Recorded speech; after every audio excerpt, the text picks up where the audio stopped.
જૂનાગઢના મનપાના સ્વિમિંગ પુલમાં તોડફોડ, સીસીટીવીના આધારે અસામાજિક તત્વોની ઓળખ મેળવવાનો પ્રયાસ, પોલીસ ફરિયાદ નોંધવા તજવીજ હાથ ધરાઈ.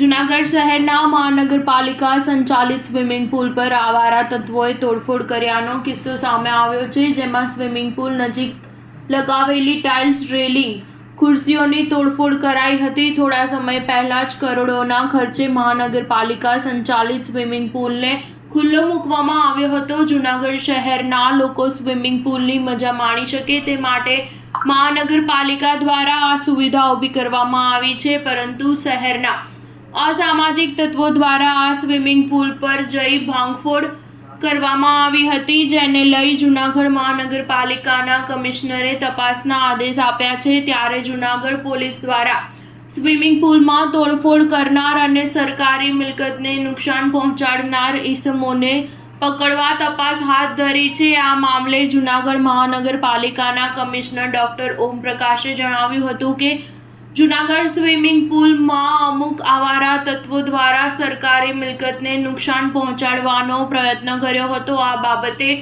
સીસીટીવી કેમેરાની મદદથી તમામ ઈસમોની ઓળખ કરવાની પ્રક્રિયા કરવામાં આવી છે, તેમજ કોર્પોરેશનના અધિકારીઓ મારફતે સ્વિમિંગ ઉપર તોડફોડ કરનાર અસામાજિક તત્વો વિરુદ્ધ ફરિયાદ આપવામાં આવેલી છે. સ્વિમિંગ પુલ પર તોડફોડ કરનાર અસામાજિક તત્વો વિરુદ્ધ ગુનાહિત પ્રવેશ, પબ્લિક પ્રોપર્ટી ડેમેજ એક્ટ હેઠળ ગુનો દાખલ કરવાની કાર્યવાહી હાથ ધરવામાં આવી છે. સ્ટાર ન્યૂઝ 7 હંમેશા સચ્ચાઈની સાથે.